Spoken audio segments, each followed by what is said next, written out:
Sebelum menyampaikan firman Tuhan, saya ingin menyanyikan sebuah pujian bagi saudara-saudara sekalian dan untuk kemuliaan bagi nama Tuhan.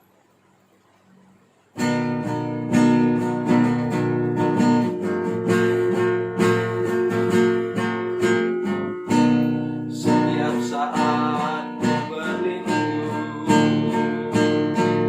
di bawah tangan kasih-Nya, hari demi hari berlalu di dalam kuasa-Nya.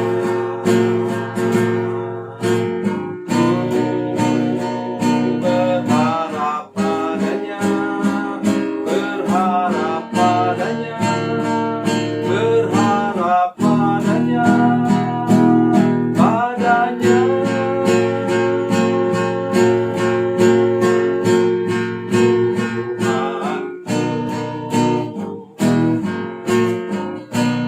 Setiap pagi ku menanti uluran tangan rahmat-Nya. Yesus Kristus Tuhan yang mulia memberikan berkat-Nya.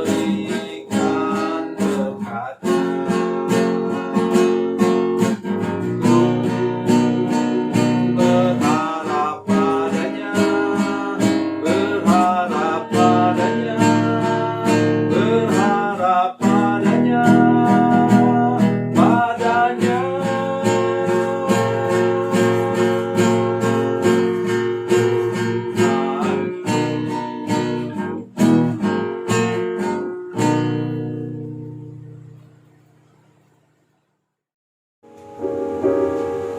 Salam saudara pemirsa, sudah berjumpa dengan kami dalam program Berita Pengharapan.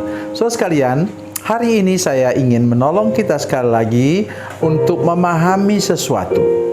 Bila jalanmu sulit, bila jalanmu tidak mudah, dan engkau mulai melangkah dari langkah satu, langkah dua, langkah ketiga mulai lebih sulit, jangan putus asa.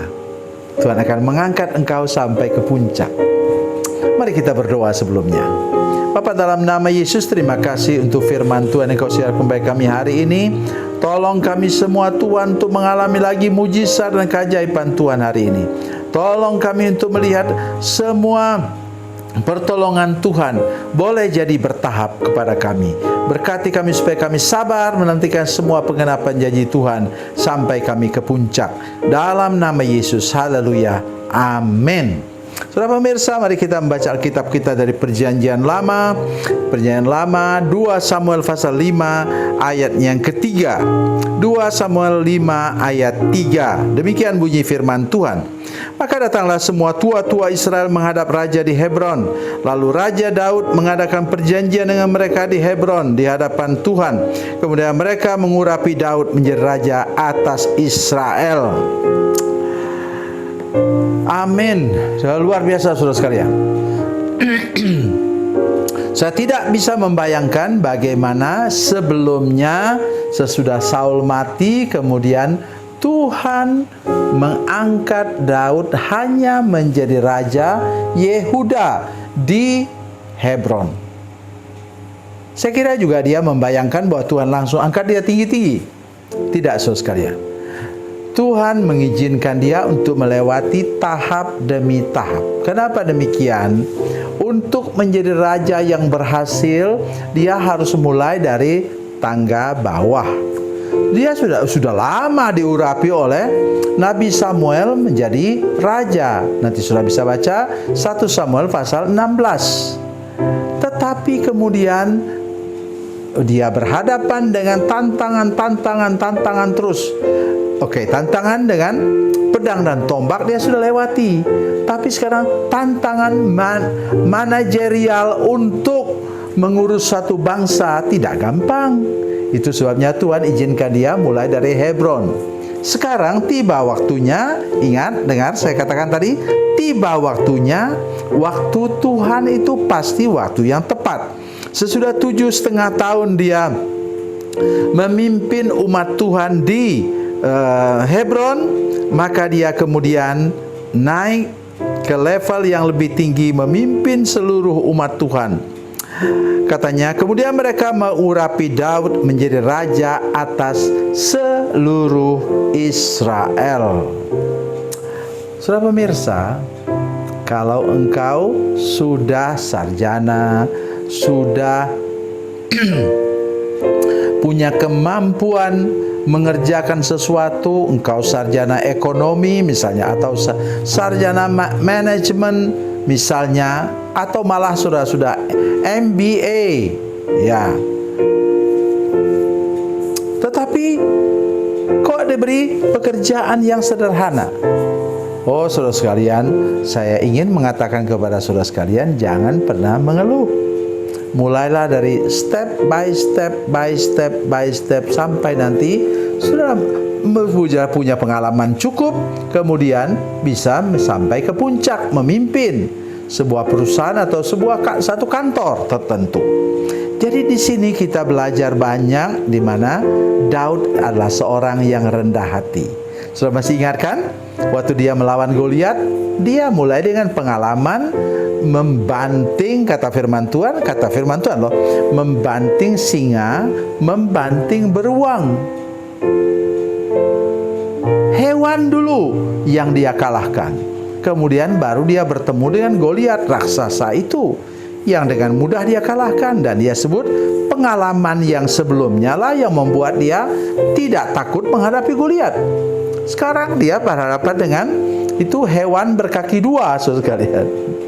Kalau mau dikatakan demikian, itulah yang harus kita pahami, terutama untuk anak-anak muda. Sabarlah melewati proses.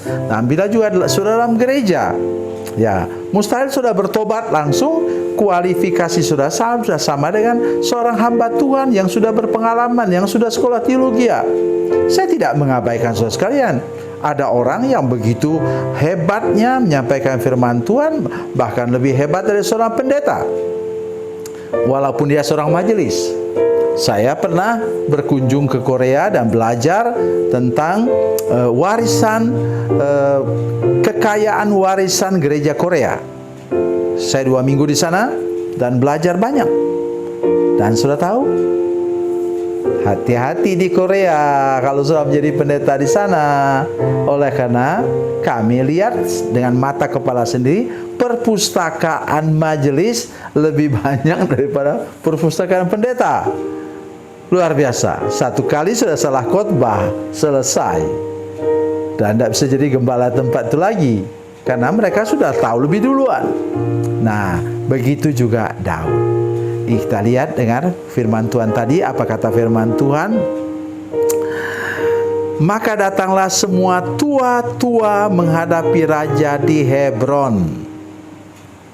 Tua-tua itu datang. Tua-tua itu adalah pemimpin suku-suku Israel. Tua-tua itu adalah orang dia anggap dituakan untuk memimpin kelompok-kelompok dalam suku Israel. Mereka datang kepada Daud. Artinya dia pun harus belajar lagi dari tua-tua itu bagaimana memanage suatu bangsa yang sangat terkenal. Kata firman Tuhan mengatakan bahwa mereka itu tegar tengkuk dan keras kepala. Oleh sebab itu hari ini, kalau Tuhan bawa engkau naik step by step sampai nanti ke puncak, jangan engkau mengeluh. Jangan engkau merasa, kok saya direndahkan begini sih? Jangan.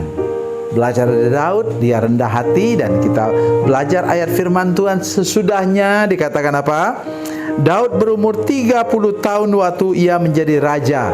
40 tahun lamanya ia memerintah. Di Hebron ia memerintah atas Yehuda 7 tahun 6 bulan. Dan di Yerusalem ia memerintah 33 tahun atas seluruh Israel dan Yehuda. Sudah melihat bahwa proses awal memang hanya tidak terlalu lama, tapi kemudian dia mengakhiri hidupnya sebagai seorang raja yang sangat terkenal di Israel oleh karena dia raja yang rendah hati. Tuhan Yesus memberkati, Tuhan Yesus baik. Mari kita berdoa. Bapa, dalam nama Yesus berkati semua pemirsa yang dalam berusaha bekerja, mungkin mulai dari nol, ada yang juga naik ke tahap berikutnya sangat sulit.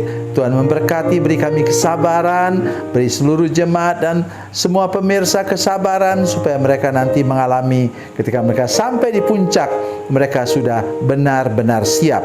Terima kasih Tuhan, dalam nama Yesus. Haleluya, amin.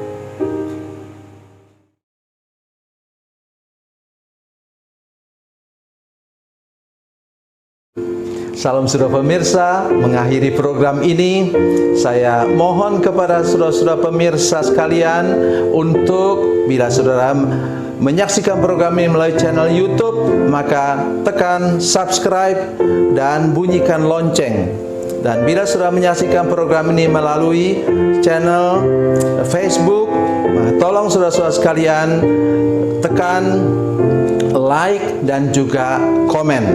Dan demikian pula bila sudah menyaksikan program Makanan Bergizi hari ini yang tertulis, maka tekan yang sama juga, tekan like dan tekan komen.